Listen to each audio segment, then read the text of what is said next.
bobbing when the red, red robin comes bobbing when the red, red robin comes bobbing along.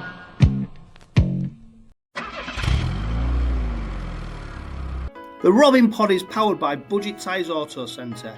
Make them your first and only choice for a vast array of vehicle services.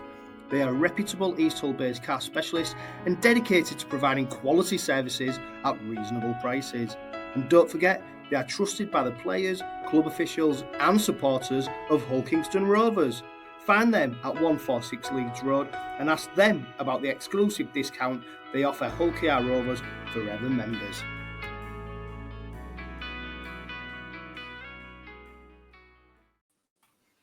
Hello and welcome to the Robin Pod Weekly, and after a wire flyer, it's back home to paradise as the Robins welcome St Helens to Sewell Group Craven Park for the penultimate fixture before the Challenge Cup final. Joining me to discuss all the latest goings on down in HU9 and Martin Cripsey and Robin Pod debutant Cam Bibby. We're also joined again by Steve Till for Robins Revisited, and we answer all your questions in question time. Cam, it's the first time on the Robin Pod. Welcome. Yeah, cheers, mate. Thanks for having us. I couldn't really say no after you'd called one of my mates bluffs. So yeah, nice to be here. Now, Phil Barrett says you've got a mouthful of gobstoppers. Is that true? Phil Barrett has a thing or two about having a gobstopper, doesn't he? So bow to his superior knowledge, I think. Yeah, well, he's never too far away from the sweet trolley, is he? No. Martin, great to have you back on the Robin Pod, of course. I mean, since then, the Robins have been on a great run of form, haven't they?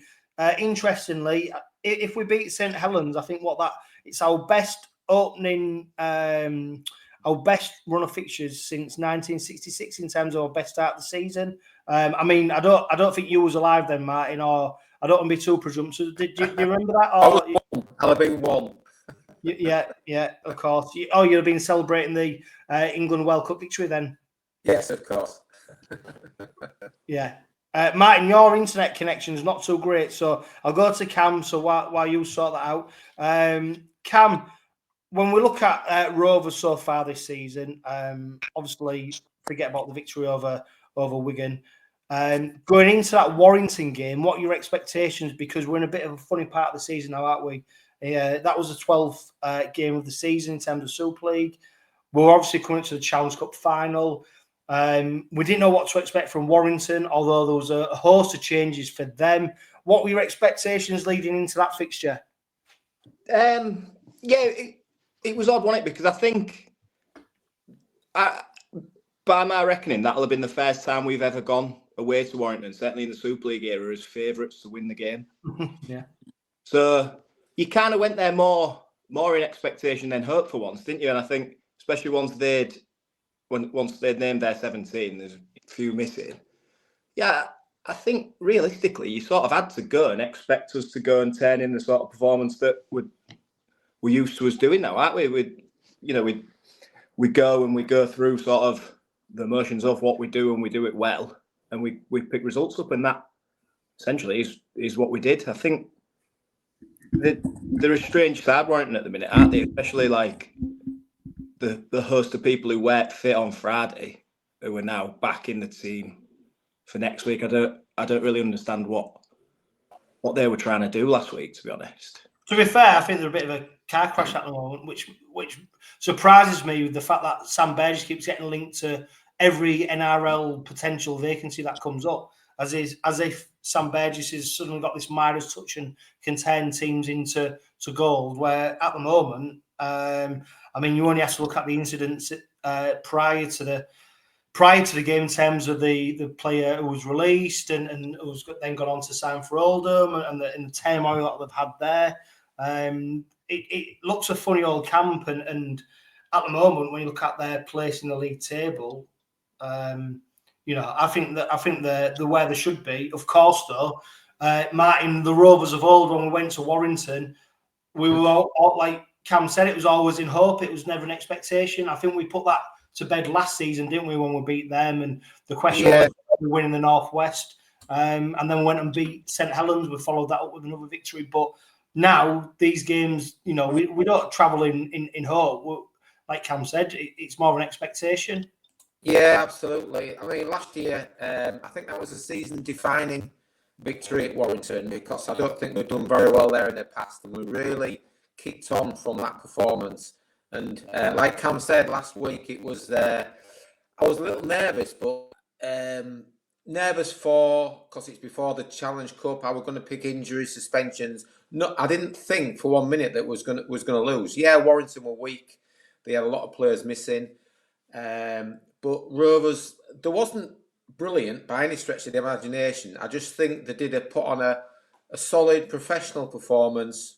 Probably didn't reach top gear, and just did enough. I felt that if it got tight, we could have upped it another gear or two. But we just sort of kept them at arm's length for the majority of the game, and we just saw the game through. No injuries, no suspensions. So yeah, it was a great performance, and I'm hoping for something similar on Friday. Yeah, prior to kick-off, Cam, a lot of people had obviously one eye on the Challenge Cup final, and there was lots of predictions about who should play, who shouldn't play, you know, in terms of resting players. Obviously, Hargreaves, that was taken out with Woody Peters' hand because it was a forced miss. Was the lineup what you expected, or was you expecting something different? Is that to me or Cam? Yeah, go on, Cam. To you, Cam. Yeah, I think it's pretty much what you expect. Whenever we're able to name a sort of relatively full strength side, that's pretty much what you get in it. I think I've been quite happy to see Whitbread getting a bit of a go in the back row, because I think in all likelihood he'll be doing that at Wembley, won't he? So I think the more sort of reps he can get in that role, and he's not bad, is he? Like when we went to Headingley and he had to shift into the back row there, you would never have known that he won a seasoned back rower.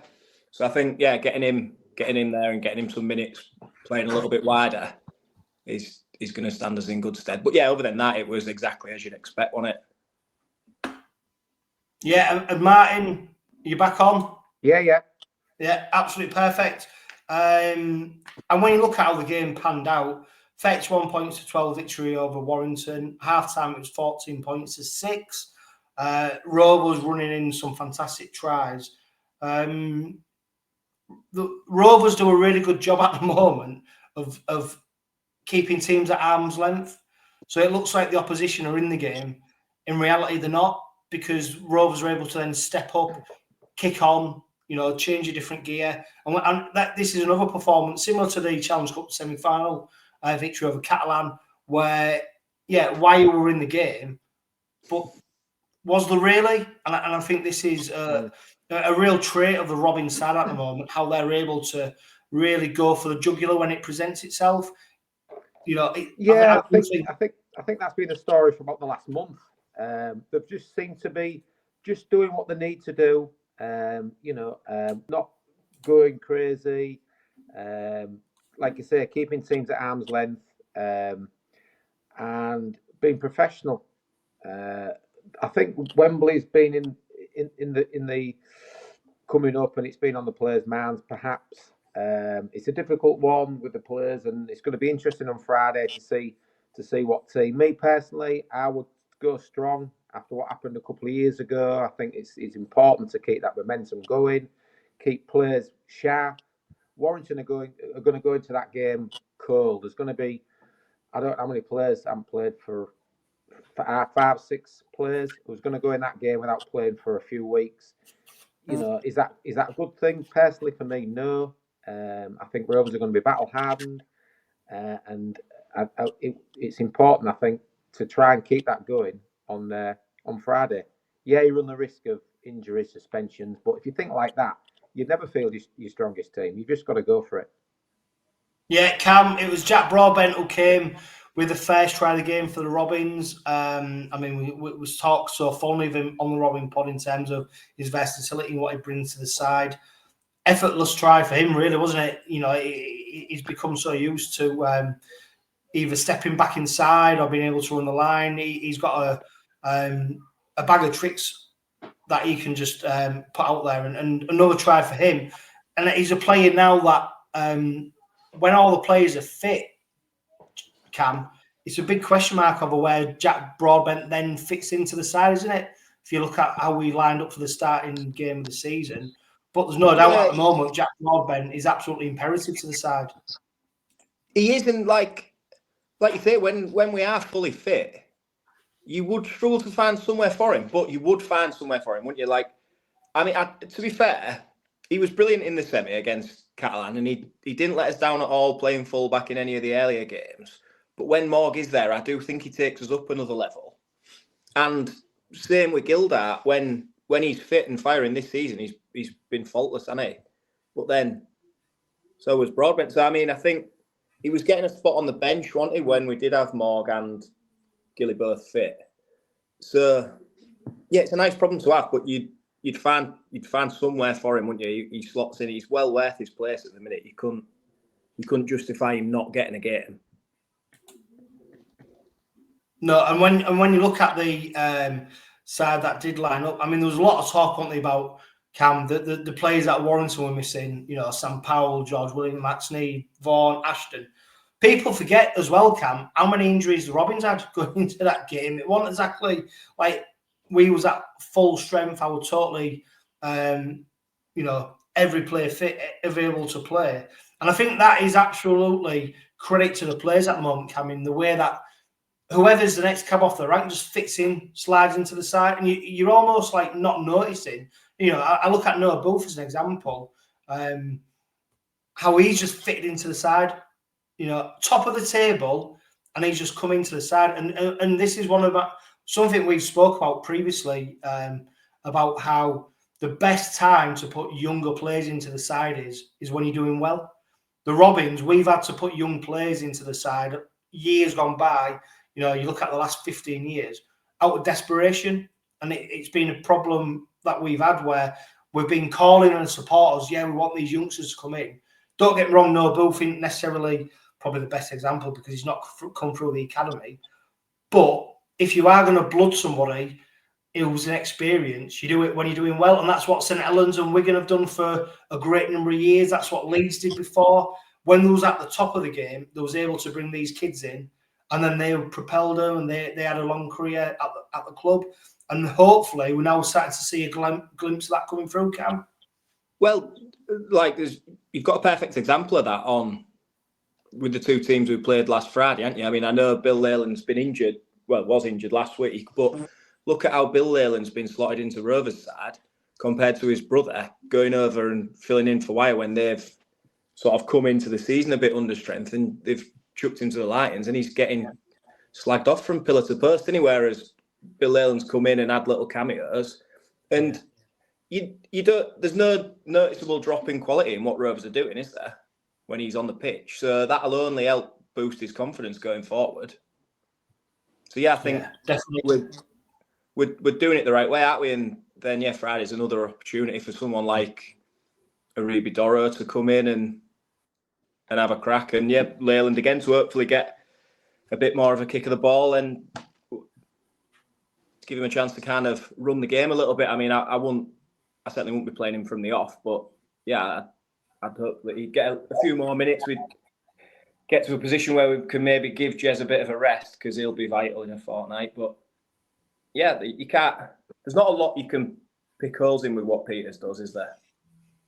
No, I tell you what though, there'll be something that Willie Peters can pick holes in, Martin. Of course, Broadbent came up with the first try of the game.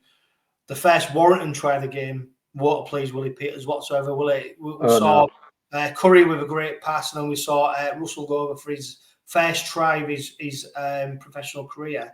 The way that Minchella and Lewis just failed to connect in terms of that defend, they're not things that we can get away with. You know, you get away with it once maybe, but when Warrington are at full strength in a Challenge Cup final, they're the kind of tries that set you apart from winning and losing the game. And I think Willie Peters always likes to have something to go away from the game with, and there's no doubt that defensive effort from them two is something that he'll be focusing on. Yeah, when I was watching the game, I was almost aghast as to how how that try was let in, because it hasn't happened for. I can't remember the last time we let a soft try in like that. That's how good the defence is, and it was such a shock to the system. It just a bad read all around from Lewis and Minicello. You know, mistakes happen, and you're right. He'll take that away, and they might double down on the defence to make sure it doesn't happen again, because it was such a shock. It was such a shock because our defence is our main attacking weapon in effect, because everything's built around that. And you're right, you can't afford that in the big games. You know, there's going to be some different personnel on the show from Warrington. Yeah, there's Williams will be back. That's a cast iron certainty. And the centre will be back. So yeah, it just needs sharpening up. It does need sharpening up. We had a couple of personnel missing. Whether that had an effect on it or not, I don't know. And you're right in what you said earlier about Warrington having some injuries. You can go through Rovers players. There's, 4 or 5? If they would all fit, they would all have been in that team. The 𝗫𝗄𝗃𝗏, Hargreaves, McIlaurin, Reece Martin. Everyone's forgotten about Reece Martin. Hopefully, he's going to be back in about a month, I believe. So so we've had injuries, you know, but no one's really dwelled on them. We've just got on with it. It's the next cab off the rank, and it's been great, and it gives another player a chance, you know, to get the spot in the team and hopefully get a spot at Wembley.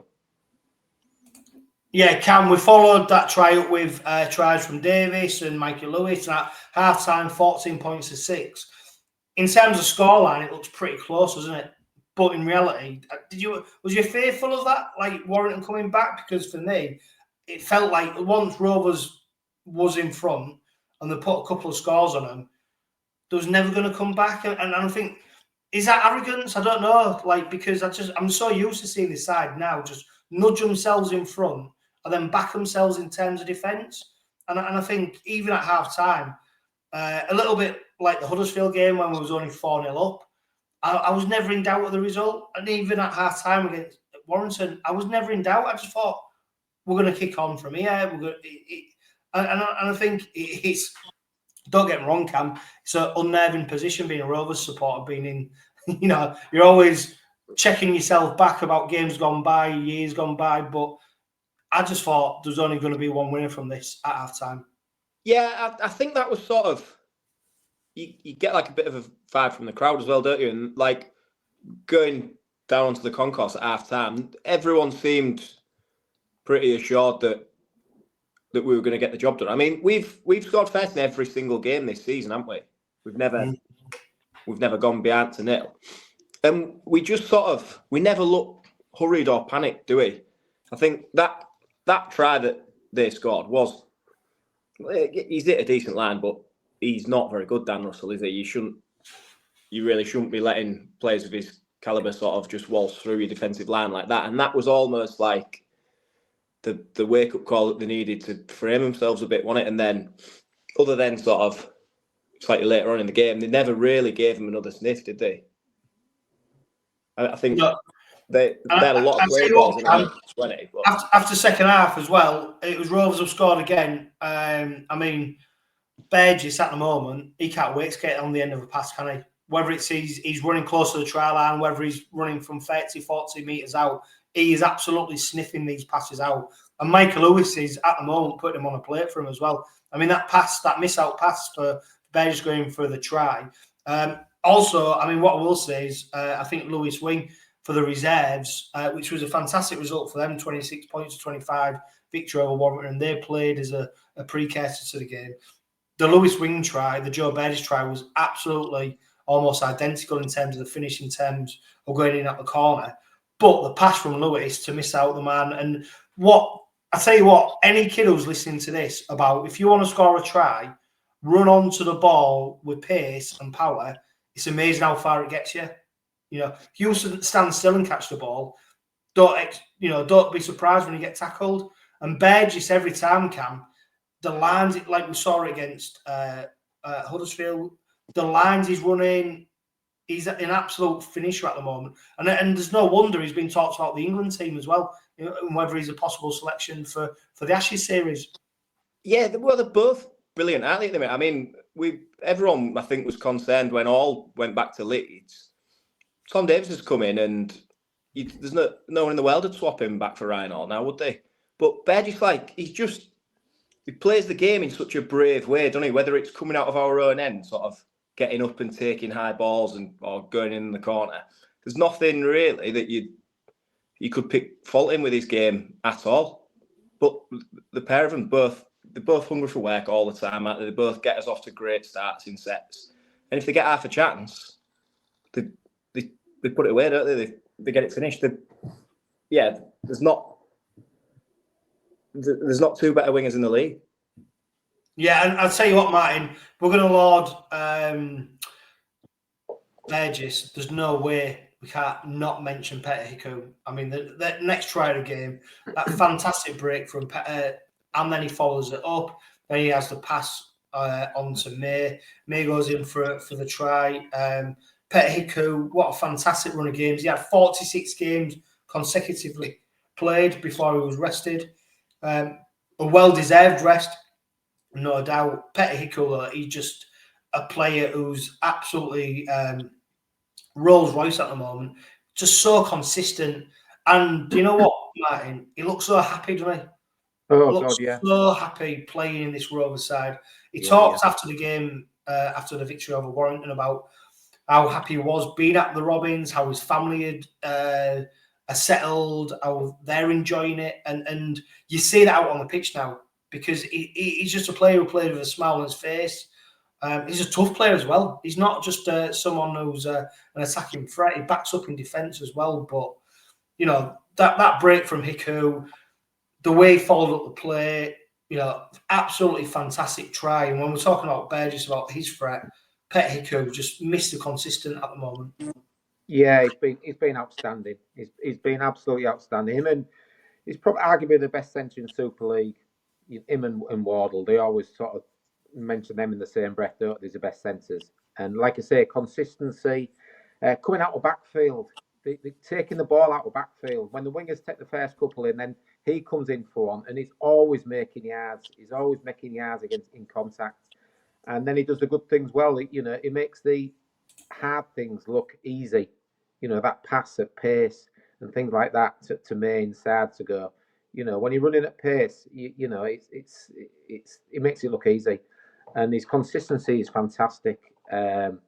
Yeah, and I think there was an interview, wasn't they, saying that he's so happy off the field. The club have looked after his family off the field, so he's got no issues there. So all he's got to concentrate on is playing, and it's showing in his performances. He's been outstanding, and did he get in the dream team last year? Yeah, he's a shoe-in for the dream team this year. I'll say it now, he's a shoe-in because there's no other centre. Maybe Wardle, but other than that, I can't see anybody touching him. It's been fantastic. I'll tell you what, Cam, if you was a winger, you'd love playing outside of 𝗃𝗂𝗃𝗃𝗀𝗃, wouldn't you? Because it puts things on the plate for you. I mean, that Catalan semi-final, Davies spared 2 tries that he could have scored. But every time 𝗃𝗂𝗃𝗀𝗃 plays, literally, he puts things on the plate for you. And as a defender, if you're on the opposite, you don't know what he's going to do. You don't know if he's going to pass back inside. You don't know if he's going to go outside. You don't know if he's going to go himself. You know, so he must be an absolute defender's nightmare, but a winger's dream as well to play with. Yeah, there was a couple of times, wasn't there, against Warrington, where he's going on that arc round and he's just kind of goose stepped and then gone. And he's got a good turn of pace, hasn't he? So it was actually Morg, wasn't it, both times, who was kind of wrapping round, which another thing, you can see how hard they're working by the fact that Davies will take the ball in before, and then when 𝗃𝗂𝗃𝗀𝗃𝗀's made an half break, you've got Morg there for absolutely no reason, busting a gut to get there on the outside. And then he's just got magic hands, and he'll just slip you the ball, and then that's it. And yeah, like you say, he's tough. He does the sort of rough side of the job. He relishes it, doesn't he? He gets stuck in. He's sort of, I've noticed him this season actually, whenever there's been a bit of like a push and shove, he's Johnny on the spot and he getting his face in the way. He don't mind that side of the game at all. Well, he's a big bloke as well, isn't he? I think if you actually when you see him, and you only probably realise when you get down to pitch side, he's a big bloke.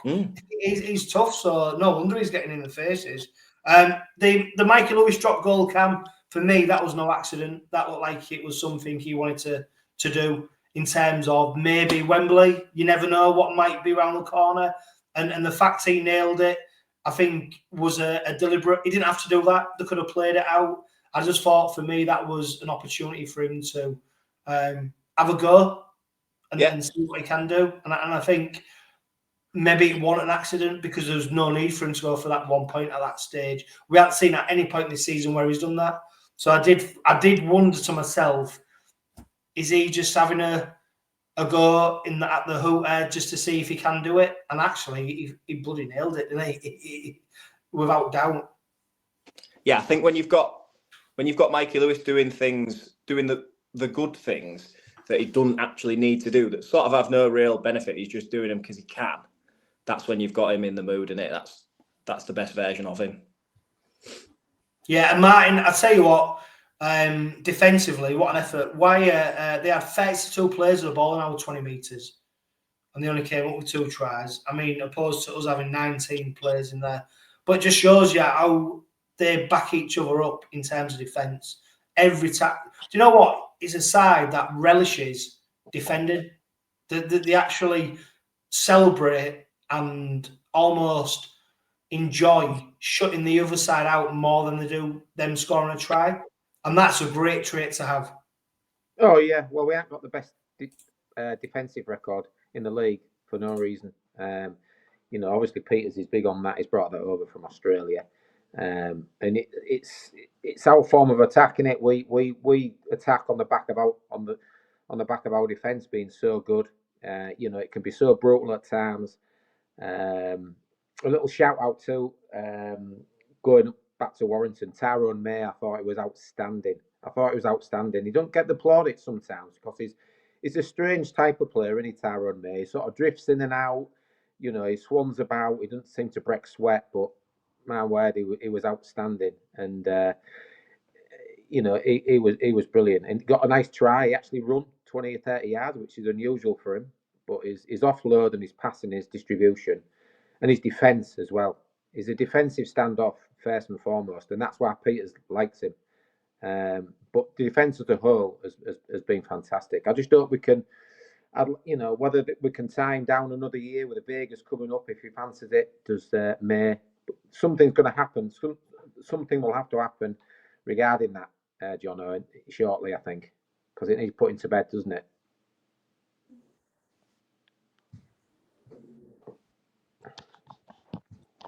You're on mute, Johno. The same, Cam, it's such a pivotal position that in terms of if he's leaving, we do need to tie down somebody else, because if he's going, the market for them positions is a big market. It's an expensive market, and also the at the moment, we need someone to come in and be either equal or better. Them players, there's not many out there at the moment. No, unless you're looking at Nathan Cleary, who potentially, with his partner wanting to stay over in Europe a little bit longer, is that the potential? And also, I mean, look, this is fantasy talk. Don't forget as well, Tyrone May is one of his great friends, and of course, there's no doubt he will be telling him, if he gets the opportunity, what a great experience it is to come over here. And this is the thing with like 𝗵𝗂𝗧, saying how great his experience has been. Jared Hargreaves telling people what his experience is. Sean Kenny-Dowell. It all snowballs into better players coming over from the NRL potentially to here, because they want to know that if they come here, they're going to be playing for a top team, but they're going to be looked after. They're going to have a great time, and it's going to be enjoyable. So, yeah, I mean, we've slightly digressed there, but Nathan Cleary for Tyrone May, would you take that, Cam? I'd take it, mate, but I probably put the Euro Millions on Friday. I think it's about 1 million, and I reckon I've got about as much chance of winning that. So yeah, I'll tell you what. Though, if I do win it, we'll get him over because he'll be on a fortune. There you go. Right, give him 10 mil. like fingers crossed for you then, Cam. I tell you what can't be sniffed at as well is the defence's effort from the Robins in terms of no Warrington play made over 100 metres. And Matt Duffy, who is more like Duff Beer, 22 carries, 92 metres, average gain of just 4 metres. And I think that is great credit to the Robins defence and how they, and the game plan about how they was able to shut him down. At the moment, he's Super League's top meter maker. And we actually made him look very, very ordinary. I don't think Lewis gets the credit he deserves for how good his kicking game is nowadays. His long-range kicking has come on in leaps and bounds, but his kicking sort of from about 30, 40, like at the end of a decent set, he's just burying the back three 2-3 metres away from their try line constantly. And then you've got May steaming onto him, trying to get over the top of him. But even when he's not able to do that, he's just killing the play. They're starting from such awful field position all the time because he never gets that kick wrong. He's only got 2 foot to play with, and then it's a 7-tackle set. But how many of them have we conceded? Yeah, and also, Martin, you have to go back to John Abdul, where we thought he was the only one who could kick it. Mikey Lewis couldn't kick at all. You know, very rarely would he be able to put the kick in. Well, he must have done a lot of work himself to put himself into that position where he's able to make them kicks. And also, if you look at him now, physically, he's so developed, isn't he? He's such a specimen of a player. He's. I think that is why his kicking game is so good now, because he's able to physically do it. Whereas before, and don't forget as well, he's still so young now, but previously just didn't have I don't think he had the muscle capacity to be able to do it. Whereas now, I think he's like Cam said, his kicking game for me is, and also he's kicking off both feet. It's not just right or left; he's kicking off both, and he presents the defenders with so many problems when he does kick it because they don't know where it's going to go. No, his kicking game has improved immensely over the last season and a half.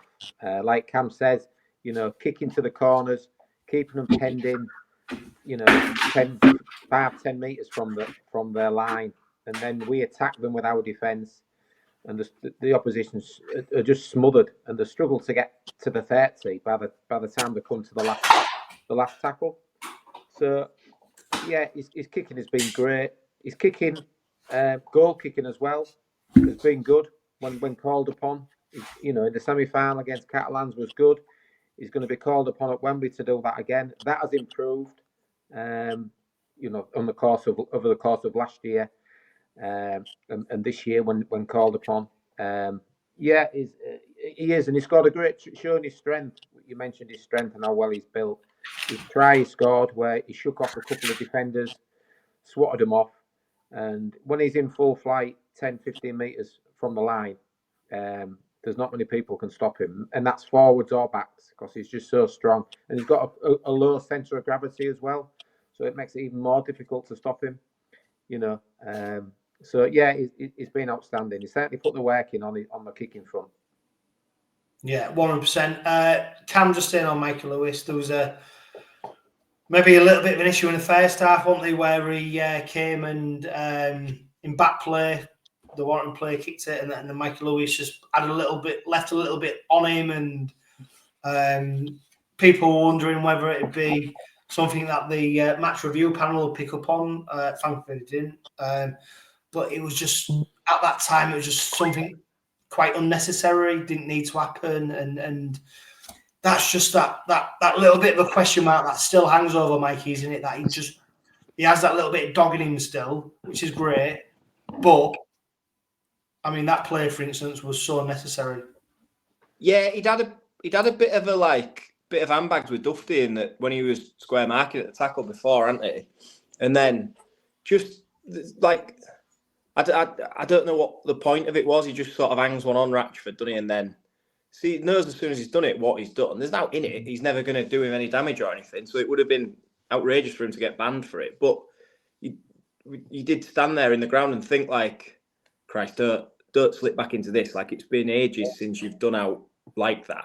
So don't let sort of the pressure of it all get to you now. But then 10 minutes later, he's up the other end, skinning Ty and diving over an so that seemed to sort of, whoever it is who does it, whether it's Minchella or he does it himself or it's Peter's getting the message on, they do seem to be able to harness that bit of aggression that he's got and channel it in the right way now, don't they?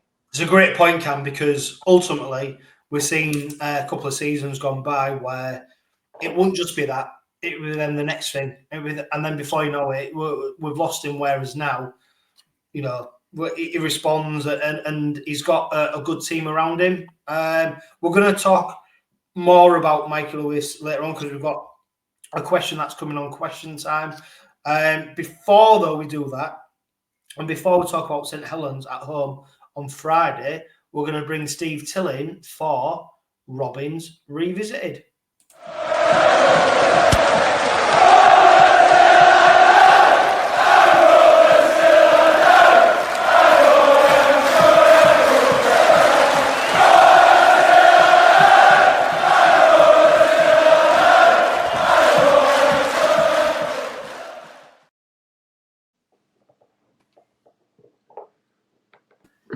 Steve, welcome to the Robin Pod again for Robins Revisited.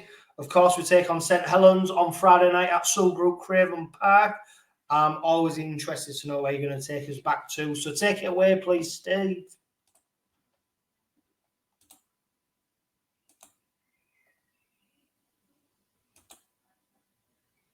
Steve, you muted yourself, so you need to unmute yourself. Right, I'm going to take you back just a couple of minutes because for those people who watch us on YouTube rather than just listen to the podcast, where we hear I'm Rovers Till I Die, you'll show a clip from a Rovers and St Helens match or the end of a Rovers and St Helens match, and it's the Floodlights Trophy in 1977. And what a match that was at Craven Park. It was the first time Rovers had ever beaten a team from Lancashire in a trophy final. And in fact, it was the first time Rovers had won a cup tie against a team from Lancashire in 52 years. And the trophy in question was the Floodlights Trophy. And for those that don't know, every Tuesday night we used to gather around our screens and watch as Eddie Waring commentated on this trophy tournament, which was restricted to teams that had floodlights. And Rovers got theirs in the 60s. And so anyway, we come to 1977, December, and Rovers were really on form at that time. They'd beaten Castleford in the semi-final, 23 points to 5 at Weldon Road, and it was a good cast team. And Eric Ashton was coach of St Helens that night for the final. He described it as the best performance he'd seen from a Rovers team. So we packed Craven Park, 10,099 people, the highest attendance in a Floodlights Trophy match ever, who turned out to watch Rovers play St Helens and Rovers deny St Helens. The first half was touch to and fro. Mike Smith opened the scoring for Rovers after an assist from Phil Law. But the try was equalised by an individual effort from Peter Glynn, the St Helens winger. So it was 3-3, and then in the 15th minute, Len Casey broke through to 𝗕𝗂𝗏𝗏, and it made it 6-3. That became 11-3 after Paul Rose crossed over for a try converted by David Hull. So half-time came, no further points. This despite Saints having both a scrum and penalty advantage throughout the first half. Anyway, we got to the 52nd minute, no further points, but then an up and under from St Helens was taken by Clive Sullivan, who made about 40 yards and was before being tackled. But eventually the ball was swung wide to Mike Smith, who broke clear to instigate a sweeping move, which featured David Hall, who fed Steve Hartley 10 yards out for the dancer to cross the whitewash, making it 16-3 on the scoreboard with David Hall's conversion. Those people there was a video doing the rounds at the time, soon after that match, and it was 101 rugby league tries. And if those people who've got that video will note that the first try that was shown was 𝗫𝗫𝗀𝗃 in the floodlit final. But before he scored that one, we had Paul Rose feeding Mike Smith. He broke to feed Millwood. As Millwood was tackled, he slipped the ball out to 𝗫𝗫𝗀𝗃, and 𝗫𝗫𝗀𝗃 got his first try. But it was his second one that was outstanding. A terrific move. It was started by Millwood, continued by Steve Hartley. Hartley the cover looked as though they'd got to Hartley, but across comes 𝗫𝗫𝗀𝗃 on a darting run from the wing, and he touched down under the post. And that's the try that's shown on 101 great tries. So that was it. Rovers were 26 points to 3 up. St Helens got 2 consolation tries from Peter Glynn and Eddie Cunningham. And as I say, that was Rovers' first ever success in a competition final. And that led us to great things, because that gave us the confidence to know that we could beat anybody. You talk about, last year we were talking about, can we go to Lancashire and win? In those days, it was, could we beat a Lancashire team? And that proved that we could, and we went on, and from there we won the Championship, the Cup, the Championship, the Premiership, and everything else. It was a great performance by Rovers, and let's hope we can get another one this weekend.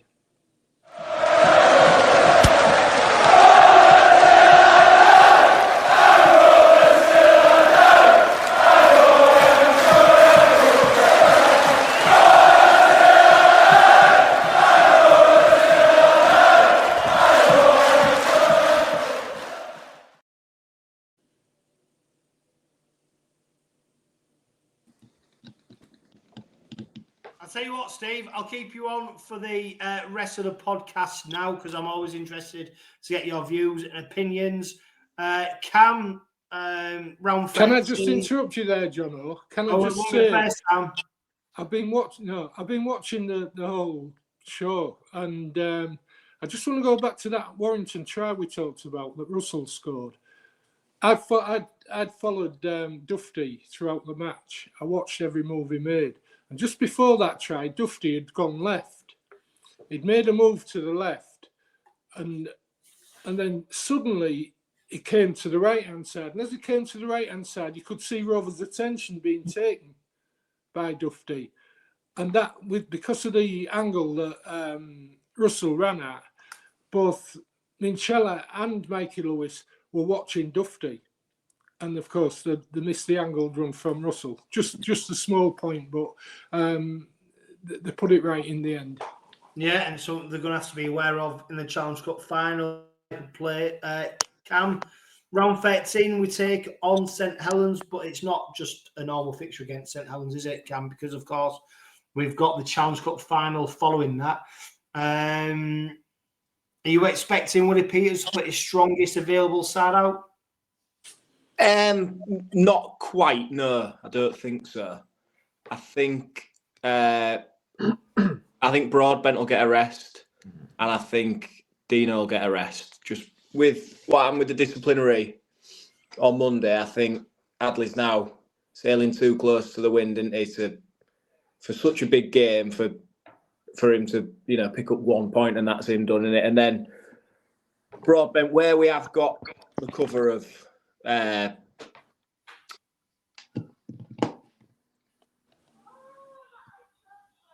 His name's escaped me. Played against Salford and Booth. Yes, Booth. Noah Booth. Where he can slot into the centre for Broadbent, I think I'd give him he's played a lot of minutes. He's played in different positions. Let him have a fortnight running as a fullback in training. Get ready for the final. I'd be playing the rest. I'd be starting with as strong a team as you can play. I'd probably start Whitbread in the back row again, just to sort of get those additional minutes into him playing in that position. And then, ideally, when possible, I'd be giving Bill Leyland a run at 9, try and keep 𝗂𝗲𝗏𝗀𝗃 wrapped up in cotton wool. I think we can't sort of disrespect Saints, can we? I mean, they've not had an easy start this season, but they're still a good side. And I think we sometimes are in danger of forgetting that Wigan aren't the only other side in the league, where we're competing against a whole host of other teams who there's a good chance that in September Saints find themselves back at Craven Park playing for a place at Old Trafford, isn't there? So let's turn up and treat the game with the respect that it deserves, and let them come back in 4 months' time, knowing exactly how hard it is to come and get a result here. Yeah, I mean, Martin, there's a lot to consider in this fixture. I mean, this isn't the Saints side that we faced back on the 7th of March when we defeated them 20 points to 10 over at their place. They've come back with 2 victories. They beat Huddersfield 46 points to 4. They beat Catalans 40-0. I mean, don't get me wrong, it's not exactly the toughest opposition that they've faced, is it? And previous to that, they've lost 3 in a row. So, you know, it's what you read into that. Don't get me wrong, though, as well, they'll be coming into this game thinking they're buoyed by the lack of points they've conceded. They'll be buoyed by the points that they have scored. They'll be buoyed by the fact that they've arrested a little bit of a slump in form. And they'll also think that they can catch us cold in terms of the Robins now having a Challenge Cup game. This is the penultimate fixture before that. But when you look at the squad that's going to be facing St Helens, it's a strong side, isn't it? There's big question marks, like Cam said, around Dean Hadley. Don't forget as well, he got injured in that game against Warrington, let alone the fact that he then got a discipline charge, which a grade B dangerous contact to the charge to the head. 4.5 points, 6 points is a ban. So now not only is he running the risk of getting a ban in terms of any disciplinary action, he's also nursing a muscle injury, but he's supposed to be okay from that. 𝗂𝗏𝗏𝗀𝗏 was the only other player who picked up discipline points from that game. He got 1 point, now he's on 2. What do you reckon is going to happen, Martin, with Dean Hadley? Is he playing or not? If I was a betting man, I'd say no. If he wasn't walking the disciplinary tightrope, I think he'd probably play him. But because he is, and you only need a point or 2 to get over that threshold, and he's had a little bit of a bang to his calf, I believe, and he's played big minutes, I think I'll probably give him a spell. And Doro will come in. We've got to see what this Doro's made of. You know, there's been big things expected of him. I think Doro will come in. I think Leyland will play bigger minutes. Will he rest Lewis and play Richardson? I don't know. I hope not. I think you've just got to keep going with your strongest team. And like you said earlier in the show, anybody with any slight niggles or etc., just take them out the firing line. We've got the squad to do it now. So yeah, I think Leyland and Doro will come in, and yeah, possibly Booth, because if Broadbent goes down, you know, we'll be struggling for Wembley to fill that position with Arthur Morg being cooked hard. So yeah, he could rest Broadbent, although he's on great form. And as a player, when you're playing well, you're scoring tries and you're winning games, all you want to do is play. You want to play. So it's an interesting one. He might put it to the players to see what they think. I don't know. But we'll wait and see. Whatever team it's going to be, Johno, it'll be a strong team. Well, I'll tell you what, Steve, there's one player who we know is definitely starting, and that is Eric Doro. Peters has already mentioned that he's going to be in that side. Could he be a replacement for Hadley? Who knows? But it's a real funny moment, isn't it? Because we saw against Wigan in 2023 when Peters made a raft of changes to the team. I think he vowed never to do that again. And of course, we saw what happened. Although it's interesting to point out, he did say that we didn't lose that game because of the changes he made. It was about the moments in that game. But I think he's very much now about changing his philosophy around we play our strongest team available. Now, when someone says, I'm going to play my strongest team available, there's a little bit of a caveat to that, isn't it? Because what is available? Yeah, what is of it? Who is available? And also, if this was a standalone Super League fixture without a Challenge Cup final next, you know, who is available? So it's a really interesting one. And also, I think we got a little insight into what Peter's thinking was by the fact that Richardson was included on the bench against Warrington, and that was obviously to possibly spell Lytton. Also, it gives an option to then rest May or Lewis, depending on where we are in the game. Do you expect to see Richardson on the bench again? Because I don't see him starting, Steve, but I think I think he might be on the bench. It could be, yeah. I mean, when you're looking at those potential changes, I think it's a certainty that Broadbent won't play. I think it's a certainty because, as Martin said, he's only got to get a head injury.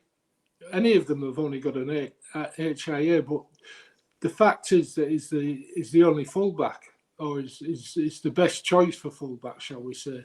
And if he plays and got a head injury, then we could see Mikey Lewis ending up at fullback at Wembley, which we don't want, do we? So I think the Broadbent thing, So in that scenario, Steve, then we're going no Booth, aren't we? We're going Arthur Morg at fullback, no Booth at centre. Well, that's what I think is going to happen. Yeah. I'm pretty sure that's what will happen. I think that's why Booth's still in the squad. And it's a good, you know, Willie Peters is waxed lyrical about Noah. And it's a good chance for him to show himself up against, the top class opposition. I agree with what people have said about St Helens and Wigan. Saints, when they're strong, and it'd be a good chance for Booth to prove himself. I think Hadley will, although Willie Peters did say that the injury is just a contact injury rather than anything deep-seated. I think Hadley deserves a break. He won't want it. No, none of them do. But I think he does deserve a break. And like everybody else has said, we've still got a hell of a strong squad. We've had weaker squads that have beaten St Helens in the past. Just a little insert here. The last 2 years we've beaten St Helens at home. Kendall's been the referee and Thaler's been the video referee on both occasions. This time round, we've still got Thaler as video referee, but we haven't got Kendall as the main referee. We've got Liam Rush. That worries me a little bit. Well, anyway, as far as the team's concerned, those are the two major changes. Doro for Hadley and Broadbent. Broadbent drops out and lets Booth play at centre. An interesting one for me is Cam, is that Whitbread, we've talked about how he's been playing that second row. Of course, extended minutes in terms of what he normally does in terms of the prop position. I wonder if this is a time where he might be rested because Ajani Wallace, you know, we signed him from Bradford a few years ago. He's never really featured. He's coming to the squad. Whitbread, for me, is one of the most pivotal players in the side. Just what he brings in terms of his industry, his engine, his weight rate, his tackle rate has gone up. Is this a chance maybe for Wallace to come in? Although are Wallace and Tanganoa, for example, too similar in terms of the way that they potentially got like explosive pace. I mean, he's still there. Yeah. I haven't seen a lot of Ajani Wallace at all. I think since he's come in, he's sort of been a bit of a Scarlet Pimpernel, hasn't he? Nobody's seen hide nor hair of him, and Peters never seems to really mention him. So I'd be surprised if he came into the side. I'd be even more surprised if he was to come in, if it was for Whitbread rather than James Batchelor, because I think Batchelor's got a really important, really difficult role to play at Wembley. And with Booth being cup-tied and Morg, he's going to have to play in the centre, isn't he? And I think it's an opportunity to get Whitbread playing in the back row. Have we lost Johno? Yeah, we'll just talk about it. Yeah, it's a chance to get him more experience in the back row. And if you're going to put AJ Wallace in, then yeah, I'd give Batchelor the week off of the two. I think what Steve said earlier as well is Broadbent is so pivotal. If he gets a knock, it could disrupt the team massively. The same could be said for Batchelor, isn't it? Because if he goes down, God forbid, who's your other centre? Who would play that other centre? I was talking sort of like bring Louis down Gorman coming off in, the cards, people like that. Yeah, or you're putting someone really bizarre in the centre from the. I know. Squad. You can overthink it. I think you can get so tunnel visioned, and you're thinking about what if this, what if that, what if the other.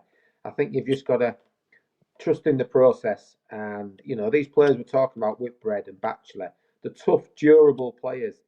They've got good engines. They're very rarely injured. Touch wood. I don't want to put the kiss of death on them. They play big minutes. They're playing every week. They're in the squad all the time.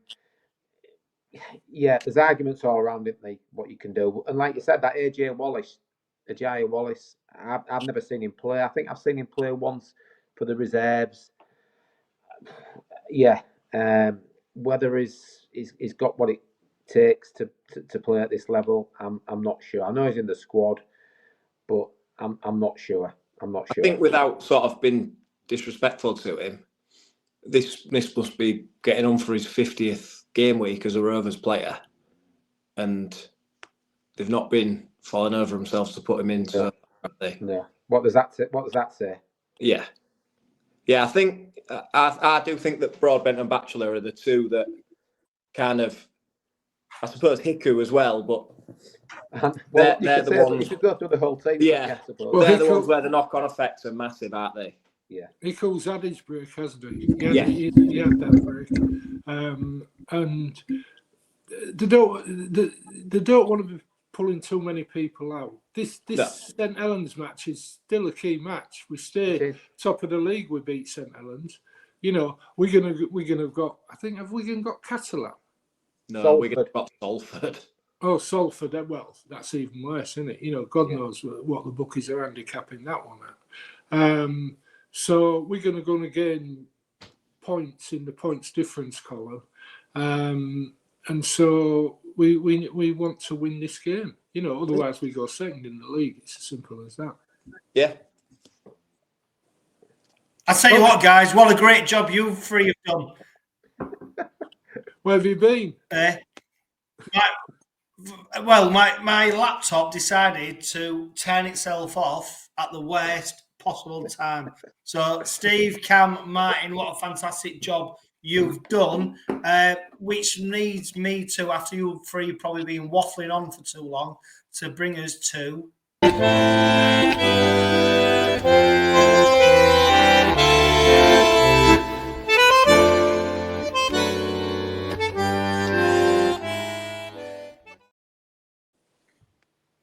Right, let's start with the questions. We've got a few to get through. Cam,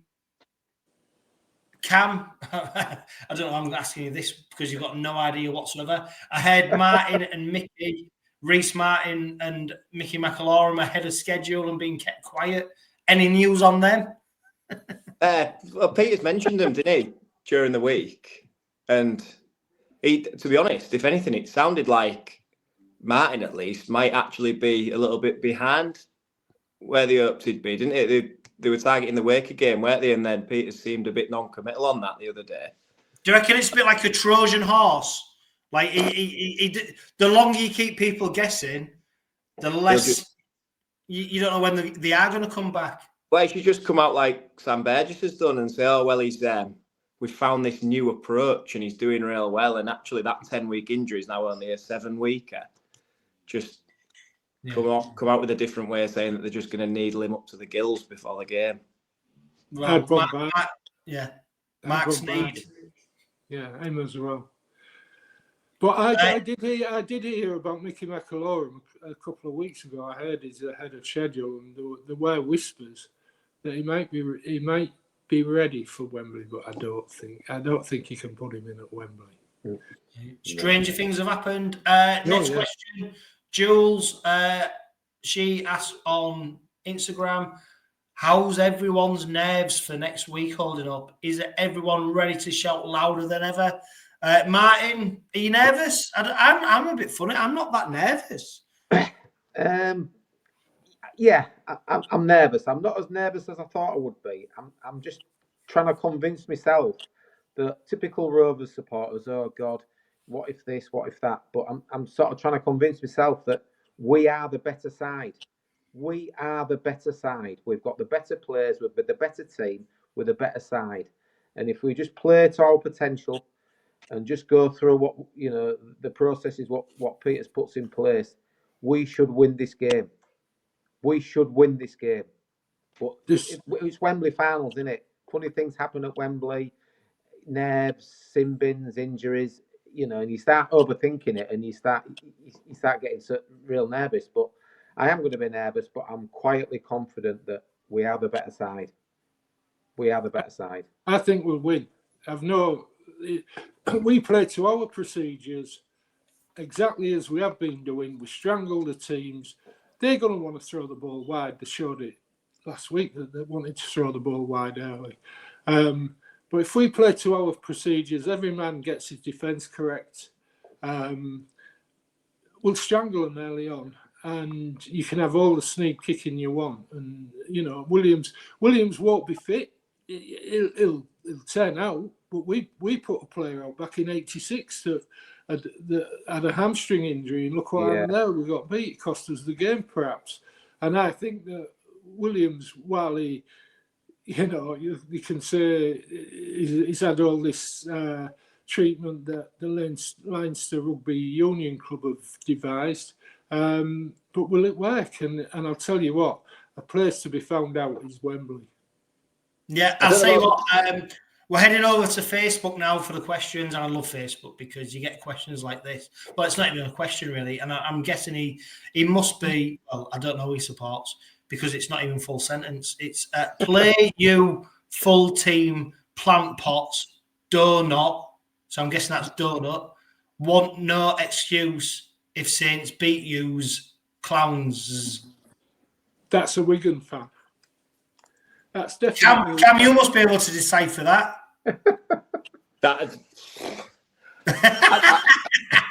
I've got that's Facebook. Anyway, here's a genuine question. Cam, I'll stay with you. If OKR lose to Saints and Warrington this week after, will they be crowned the biggest bottlers in the history of rugby league? I think we could lose to Saints, and then if we beat Warrington, nobody will. Yeah, that's from Sam Davis. But I think, like Martin and Steve have just said, if Rovers turn up and it's the best Rovers performance they can give, they win. There's no way that Warrington turn them over. They're better than them. They'll be playing with a 6, 7, and 9 who've played maybe half a game of rugby together ever. And like, I don't know about you, Johno, but 1980 was 13 years before I was born. But I can shut my eyes and see Steve Hubbard dotting that massive ball down. I'm about ready to watch a player that I actually associate with playing for the club that I support doing something like that and watching something like that back 100 times. Exactly. As much as I like the history of the side that went to Wembley and won, I've heard enough about them now. And then players as well, they're the first ones to say, we need somebody else to take it off us now. It's almost like they're ready for that mantle to be lifted. Next question. We've already, Mark, would you leave Dino out as not to risk a ban in the final? I think we've got to answer that. Martin, Gary Lee, chip spice, yes or no? Yes. Easy one, isn't it? Rob Coles, do you think any chance, Steve, we have of retaining Tyrone May? Last couple of games I've seen him, he's pretty much left pitch. They're fairly sharpish. No, he's cut from his own cloth. Not sure if he's always done it. I mean, Tyrone, we already spoke about that earlier. It's just the big question mark over it, isn't he? Who knows? I mean, I'm certain Willie Peters is doing everything possible to keep the lad. He wants to play with his brothers. He's an Australian who loves Australia. I'd love to see him stay. I'd love to, because for me, he's been him and Nicol, the 2 players of the year. You know, Tyrone May, I've watched him since day one at Rovers, and his defence is outstanding. You mentioned it, Martin. His defence, more than his attacking play. I think he was criticised for his attacking play more than people didn't even see his defence initially. But boy, he's been outstanding, and I'd love to see him stay. But whether he will or not, who knows? Cam, Adam Wadforth, he says, hear me out on this one because it's a long one. Do you think the club should challenge the fact that a former Warrington coach is on the disciplinary panel and charged 2 of our players, yet nothing for the player who prevented Burgess from scoring a first half try with a high tackle, and also wasn't punished during the game? Similar to when we face Wigan in key games and the officials are from Wigan. You wouldn't get this in football, but yet Rovers don't seem to publicly challenge these things. No, I don't think they should. And I think we must be the sport with the most petty fans who obsess over the most ridiculous things. Good point. Yeah. They're not picking up points because Paul Cullen is the old Warrington coach, are they? They're just not. Because he hasn't banned anyone. No. And I tell you what, I know for a fact Paul Cullen speaks to the coaches and officials at each club, and the coaches have a direct line to him as well to discuss. And there's an accountability there, because if you have that opportunity to be able to speak, so it's not like a judge ruling on a sentence and it just being presented to you. There is a bit of not negotiation. There's a conversation to be had. Now, whether you agree with it or not is a different thing or not. But it's not black and white in terms of how these verdicts are delivered. But it's a good point. I mean, to be fair, do you know what? I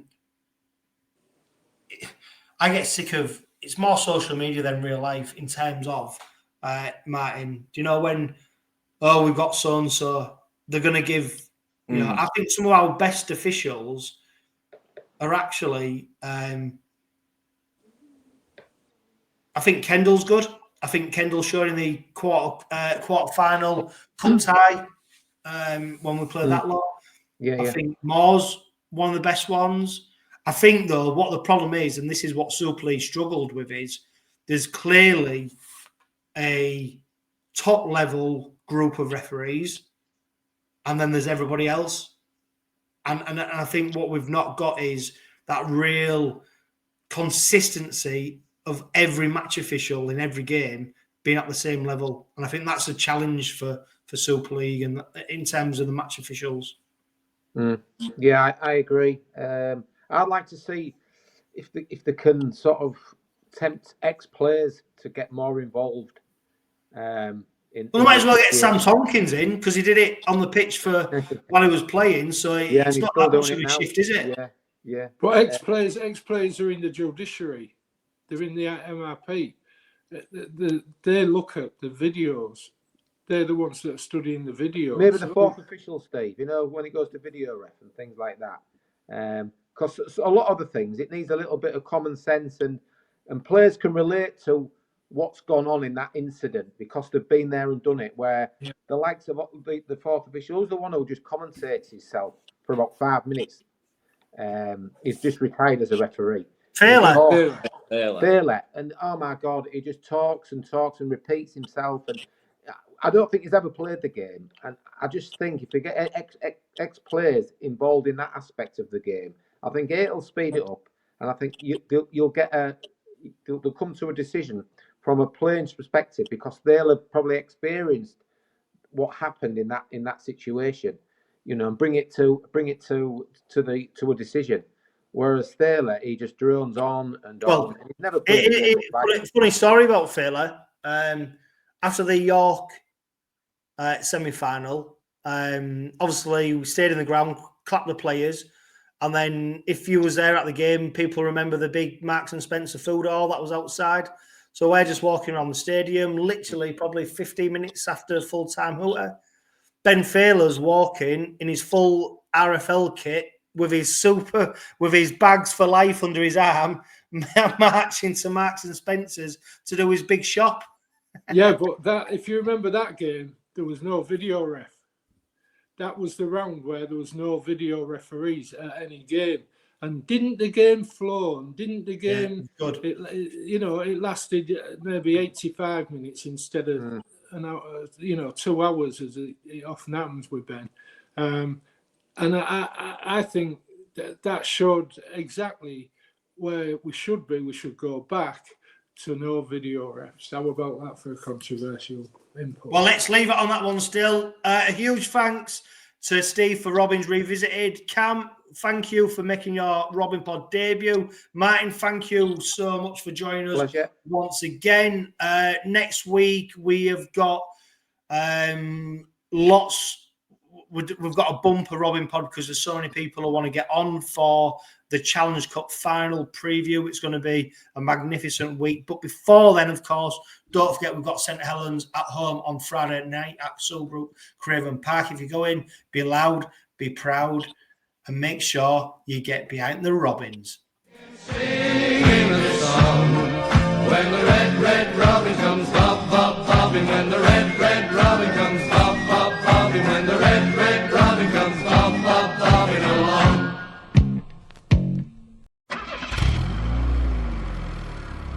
The Robin Pod is powered by Budget Tyres Auto Centre.